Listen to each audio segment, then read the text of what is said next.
I want to thank Brent Walker for the invitation. Very kind, very generous.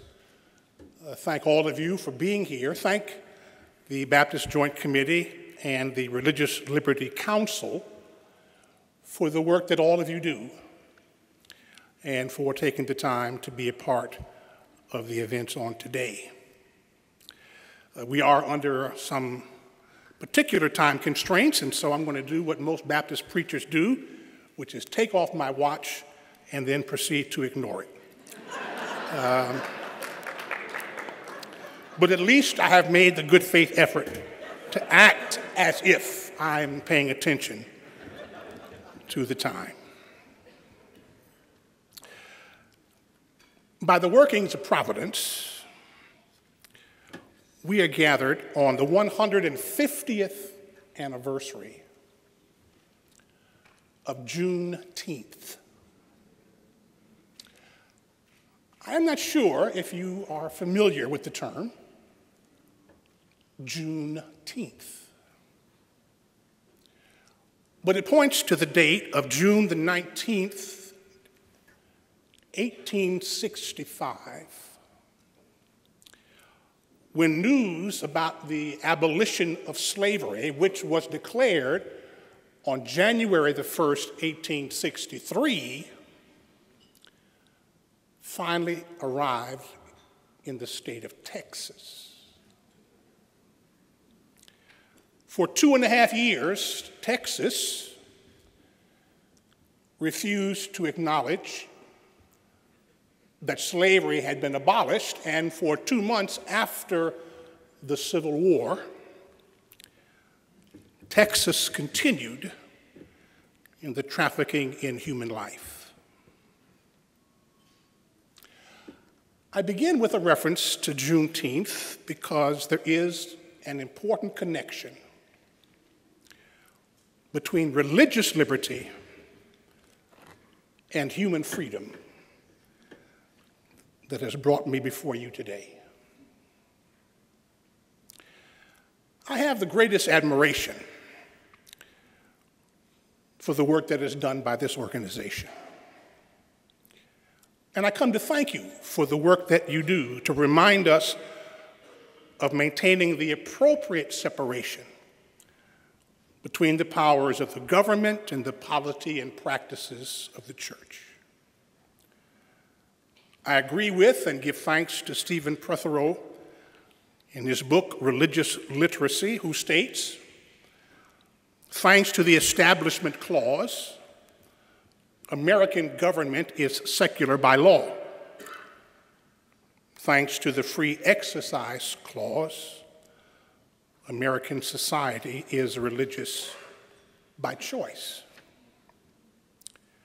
I agree with you that the power of the state should never be used to prefer one religious tradition above any and all others. And I'm only too aware historically of the centuries-long struggle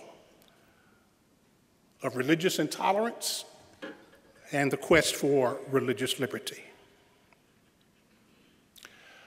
How much blood was shed in Europe, and over how many years, in feuds between Roman Catholics and Protestants? How many Jewish people were hounded and hunted and humiliated, all because of their religious distinctions from the Christian majorities throughout the countries of Europe? The clear link between the power of the state and the practices of the church was never more clearly displayed than with the Act of Uniformity in England in 1558. The Act of Uniformity that mandated weekly attendance at the Church of England and limited voting rights only to those who were members in good standing of some parish within the Anglican Church. The Act of Uniformity, 1558, was followed by the Act of Toleration, 1689, which allowed other Protestant groups, they call them dissenters, to worship in their own way, but only so long as those persons swore an oath of allegiance to the English monarch. It should be noted, however, that even the Act of Toleration specifically stated that Roman Catholics and Unitarians were not to be given religious liberty. What occurred between these two acts? What occurred between the Act of Uniformity and the Act of Toleration? Well, it was the 30 Years' War, 1618 to 1648, which was essentially a war between European monarchs, nations, and their state-sanctioned religions. Historian John Barry states it this way: the 30 Years' War was when Christians killed other Christians over how they worshiped Christ. How tragic that the notion of a state-supported, sometimes state-mandated church was then introduced into this country by its European settlers, first in Jamestown and later in Plymouth, Massachusetts.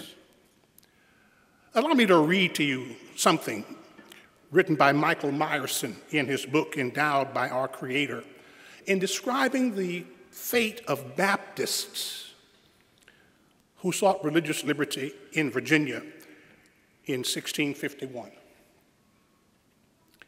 Each person caught observing the Baptist faith received 30 strokes with a 3-cord whip until his blood flowed in little streams down to the waist, soaking into the clothing. John Ragosta adds to that by saying, by the time of the American Revolution, more than half of the Baptist ministers in Virginia had suffered jail time. Scores of Baptists and Presbyterians had been jailed, beaten, dunked, fined, and otherwise harassed. All of this was just a part of what led the framers of the Constitution to shape the First Amendment. Those words we've already heard today: Congress shall pass no law regarding the establishment of religion or the free exercise thereof. I honor the struggle for religious liberty. But this is Juneteenth. And so I turn to what is perhaps the most ironic, maybe hypocritical dimension of the long quest for religious liberty in Europe and the United States. During the entire time that Holland and Spain and England and British colonies in North America were seeking religious liberty for themselves, during the entire time, all of the above nations were actively involved in the transatlantic slave trade that denied physical liberty to tens of millions of people. While John Calvin, Ulrich Zwingli, Martin Luther, Roger Williams, Henry VIII, and Elizabeth I were laying the foundations for their soul liberty. Europe and the Americas were simultaneously involved in what David Bryan Davis of the New York Times described as one of history's greatest crimes against humanity. It would seem, therefore, that soul liberty mattered much less when confronted with the prospect of prosperity on the backs of human slavery. The position that I and most African American clergy hold with regard to the issues of the separation of church and state cannot be understood unless you first understand this. What happened between the 15th and 19th centuries when both the church and the state worked together to build their economies on the backs of slave labor? The New York Times recently had an article that was in response to the discovery of a slave ship that was brought to surface. And in the context of that, it made the following observation. The slave trade was not fueled by hatred. It was fueled by greed. The colonizers wanted cheap labor to produce sugar and tobacco and coffee and indigo and other goods demanded by the aristocracies of Europe and the Americas. In short, while the enlightened nations of the West were debating their freedom to worship God according to their conscience, those same nations at the same time were denying actual physical liberty to the 12.5 million Africans who made it to this country and the 2.5 million who died in the process of the transport. W.E.B. Du Bois observed in his book, The Suppression of the African Slave Trade, the following observation: lest you think that slavery somehow was limited to Texas or Arkansas or some southern location. He said, Southern states established restrictions on the slave trade as a safeguard against slave insurrections. We discovered just recently that the South Carolina school, the Citadel, was constructed after the attempted slave uprising in South Carolina in 1822, which was plotted in the Emanuel AME Church, which was attacked just this week. The Citadel Military Academy was constructed within sight of Emanuel AME Church to guarantee that no slave uprising would be successful. But, says Du Bois, the other colonies in the North also had slave restrictions, meaning restrictions on the practice of slavery in their state, only because they could not find a crop that would make it profitable. However, just because they didn't have a crop didn't mean they didn't have a hand in it. Du Bois picks on the state of Rhode Island and says that between 1698 and 1708, 103 slave vessels were built and sailed from Rhode Island to maintain the northern part of the country's involvement in the trafficking in human flesh. Why do I share all this with you today? I share this with you today in order to help you understand the composition of this room and why perhaps more African Americans are not in, and why they view the issue of separation of church and state with a jaundiced view. It is because of the historic collaboration between the white church and white governments in the perpetuation of the suffering and exploitation. The state by its actions,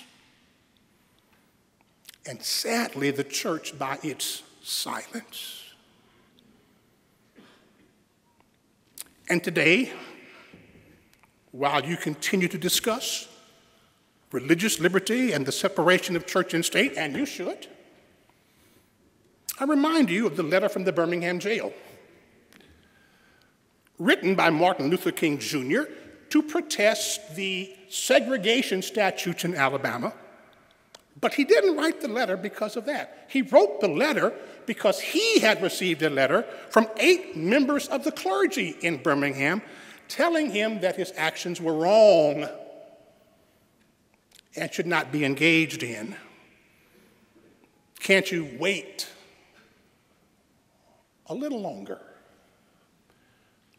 wait for the freedoms that the 13th, 14th, and 15th Amendments had already guaranteed. Many black clergy got involved in politics, not just as voters, I mind you, but even as those who pursued public office because they saw that the only way they could alter the course of history so far as their struggle was concerned was to put their hands on the levers of political power. But they did not do it because they wanted to use the work of the government in order to influence issues of sectarian interest. They were not trying to make sure they were good Baptists and everybody was being baptized or everybody was taking communion in a certain way. They did not do it because of those reasons. They did it for the reason that was given by Robert McAfee Brown, who said they wanted to use politics as a means of grace. Or in the language of Anthony Penn, they wanted to let their religious sensibilities inform them in a way that could shape government policies for the welfare of the underprivileged. Black ministers in politics, like Clementa Pinckney, pastor of the Emanuel AME Church in Charleston, South Carolina, and a four-term member of the South Carolina State Senate, who had just introduced a bill in the South Carolina legislature to safeguard the church against the presence of guns in the house of the Lord, declaring the church to be a gun-free zone. And while the bill was pending, someone came into his church,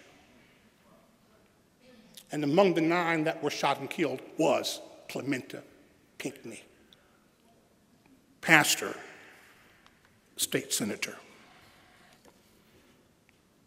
What will you say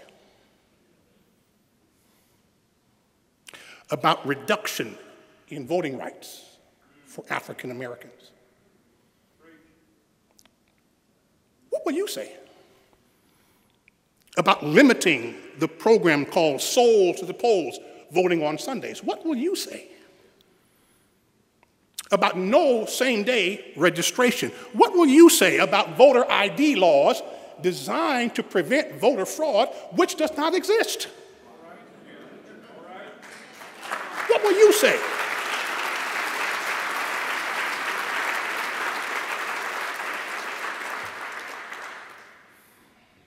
I believe in the First Amendment, and I believe in the work that you do. And I've come to encourage you in that work and to pray God's blessings upon it. But I believe in something else, not something more, just something else. I believe that American history and its economic foundation was largely written in the blood of African slaves and their descendants. Amen. A story that many in this country do not want to hear. I would say more about the role of the suppression of Native Americans and the appropriation of their land as part of the story about how the West was won, but that's for somebody else on another day. As for today, I say to you with all my heart that this nation has not yet resolved all of the lingering effects of Juneteenth. Slavery,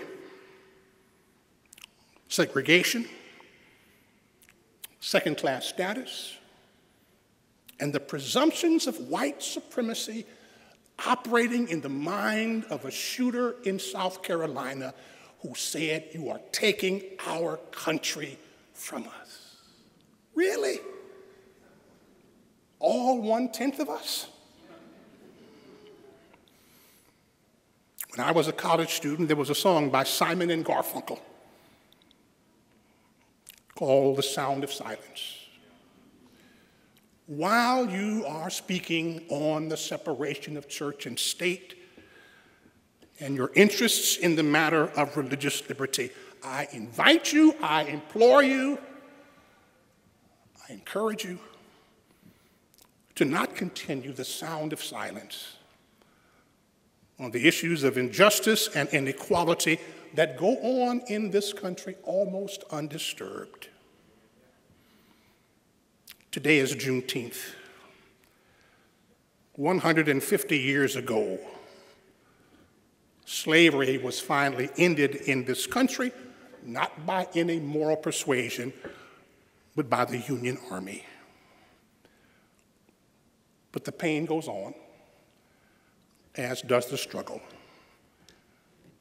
Religious liberty is good, but so is physical freedom. Keep the faith by breaking the silence.